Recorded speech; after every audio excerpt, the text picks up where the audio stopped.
in fantasy football. And now here is the pass by Jordan Love. Here's the pass, and that is caught by A.J. Dillon. He gets away, and he's still going. Oh, my God, he's still going. Keep going. Go, go, go, go, go. Yes, I won. I'm going to the playoffs. And good evening, everyone. And breaking news, I am going to the playoffs in fantasy football. I started 1-6. It was so bad. I was losing games by ridiculously very close margins, and it looked like I had no chance to make the playoffs. The only thing I had left was to just brag about my 2022 fantasy football champion. Well, at least I'm 2022 fantasy football champion. Not the case.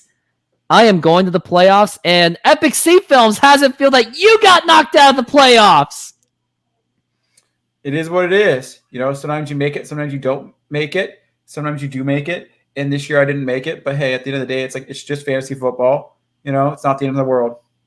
Man, I was really trying to try to bust your you-knows, and that didn't happen. But anyways, before we even get started on this post-game show of fantasy football, please hit that like button, subscribe, and hit that notification bell, and also donate to the channel as well. And now here we are. Let's just start with myself. So the Rooftop Koreans, myself, versus Team Auto Draft, who is one of my arch nemesis. He really doesn't like me. He absolutely obliterated me 143.2 to 96. And here's how it went. Lamar Jackson, Chargers running back, Deebo Samuel, all contributed to at least 20 points. Jackson and Samuel had 30 plus. So basically with those three guys contributing large, there was really nothing I could have done. Especially when I had Justin Herbert, who was hurt, only gave me 1.8 points. Houston's defense was awful. Mike Evans only got me 1.8. So there was really nothing I could have done to win this game. So unfortunately, I lost. And now here is the Seattle Water Bottles and Jigbus with attitude. 127.1 domination to 96. I don't think it's even worth mentioning who did what or whatever because the point spread is just so bad. So we're moving on. So that will put Jigbus with attitude at 8-6. Seattle Water Bottles with only one win this season goes to 1-13. Along with myself, I go to 7-7, and Auto Draft is going to be 8-6. Next, we got Belichick Yourself against Fan Price, where the Belichick Yourselves, they just secured themselves for the number one seed, 137.4 to 101. And how did Belichick Yourself do? He had, guess who was his quarterback? Guess who was his quarterback, C-Films? What, Jordan Love? No, I have Jordan Love, but who do you think his was? His quarterback? Was it Aaron Rodgers at the beginning of the season? No, I'll give you a hint. It's someone that you've been talking high about. Oh, Lamar Jackson? No. Patrick Mahomes. We were just talking about him last week. We covered him. We covered him last week. Bengals game. Oh, and Jake Browning. He had Jake Browning on his team, who gave him 23.7. Yeah. A Jets running back got him 26.6, and Saquon Barkley 23.1. So when you put all of that together, you're not going to have a chance to win that game. So that means Belichick Yourself secured as the number one seed, and Fan Price will go down to 9-5. But the good news for him, he does secure the third seed. Next is GGEZ against Chase D's Nuts. They actually had a close one where Chase D's Nuts won 123 to 120.8. And Chase D's Nuts, who did he even have? So lots of problems. So yeah, he won, but here's GGEZ. He left 18 points on the bench and 17 points on the bench. And had he replaced any of those guys, he would have won. And then Dirty Birds, an IR squad. This one doesn't really matter. So Dirty Birds won 129.6 to 75.9. putting the Dirty Birds at 6-8, and IR Squad is going to finish 5-9, where Chase D's nuts because he won 11-3, but he's going to be stuck at second seed, but he still gets the bye week, and GGEZ is going to be 5-8. Make that 5-9. And last, and certainly not least, Macaroni and Cheese and Epic Sea Films. This is what needed to happen. So because my team lost, I had to depend on Macaroni and Cheese, who was already out of the playoffs, to defeat Epic Sea Films. Because here was the thing.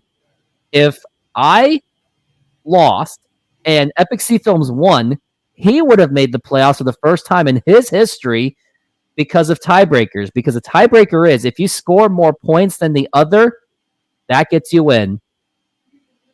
And here's what was going on. Epic Sea Films had a 5-point lead on Macaroni and Cheese for Monday Night Football. And Macaroni and Cheese had AJ Dillon and Derrick Henry on their teams for Macaroni and Cheese.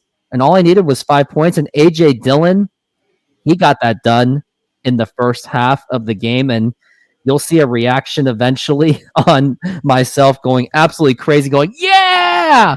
So because of that, because of Macaroni and Cheese's victory of 112.5 to 95.3, Epic Sea Films is out of playoff contention by one game. And to make it even better, not only did he lose with the playoffs and makes himself 7th seed, he actually dropped all the way to the 8th seed.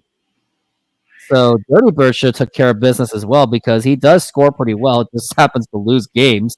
So Epic Sea Films, I know you've already said it, but any last-minute thoughts on this entire season, including myself, where I went from a 1-6 start going to the playoffs? One thing I say about sports is that anybody can win on any day or of any week in any matchup. And so what we're saying is that at the end of the day, it's like, there's a lot of factors that go into sports, and how do you recover from the fact that it's a long season? Because they always talk about in football, injuries are a big deal and other things are big deals, but how do you basically manage like the overall package? The players that you have and the health of your players and the players that are doing well and the players that are not doing well, how do you change them out and manage that very well? And so for me, I relied just too much on a certain team, which was the Seahawks and their team. And because their team started falling apart, started getting worse, not performing as well, I started getting worse. And that's why I didn't make the playoffs. Also, yeah, it's crazy to think. Yeah, go ahead. Yeah. So that's kind of what happened to me. Also, some injuries. Like I think mostly for me, it wasn't really injuries. It was just underperforming players. Yeah, that's for sure. And the other thing is, had you had the 2022 Seahawks, you probably would have actually made the playoffs because you would have had maybe that Geno Smith performance would have done a little bit better in all those previous games. But like you said, it is what it is. And I do commend you for taking it with class because had the roles been reversed, that I would have been melting down about it and just wouldn't shut up. And I would say a bunch of, well, at least I'm 2022 fantasy football champion. And you go, well, you're dwelling on the past kind of thing. So here's the playoff matchups starting next week. Mm-hmm. So number 1 seed, Belichick yourself and Chase these nuts. They will get their bye weeks and to enjoy it. And then here's the next ones. We got Fan Price at 3rd seed. We'll go up against Rooftop Koreans. That is me, 3 versus 6. And then Enjigbus with Attitude is number 4. We'll go up against Auto Draft 4 and 5. Now, the reason why you want to be a higher seed is because if you are tied somehow, but you have the higher seed, that actually gets you through.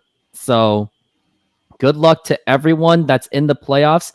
And to those who didn't make the playoffs, including my friend Epic Sea Films, good luck for next season, and thank you for playing. And also, last debate question. Do you think we should add a 7th seed, just like the NFL's doing it? Do you think we should do so, or just keep it as is? Two arguments here. In football, when you added the 7th seed, each division each conference has 16 teams. In fantasy football, the thing We only have 12. We only have 12. So if we go to 7, that means you have what? 5 teams sitting out versus 6. So it makes it too easy. Well, not that it makes it too easy. It's just, here's your question: is would you rather have only one team get a bye, or make it harder for people to make the playoffs? You want the bye to be you want the bye to be tougher, or do you want making the playoffs to be tougher? I think if the stakes were higher, then yeah, you add the 7th seed. But if everyone's just playing for fun kind of thing, maybe you just keep it as is. So who knows? It'll be definitely a conversation for next season. But anyways, that is going to do it for the fantasy football portion of this show. Thank you very much for watching, and thank you for showing your support for my fantasy football team. And thank you Epic Sea Films for contributing to this part of the video. Hit that like button, subscribe, hit that notification bell, and thanks for watching. And don't quit your day job. Hashtag don't quit your day job. And also hashtag don't drink. Hashtag don't smoke. And just have a wonderful day.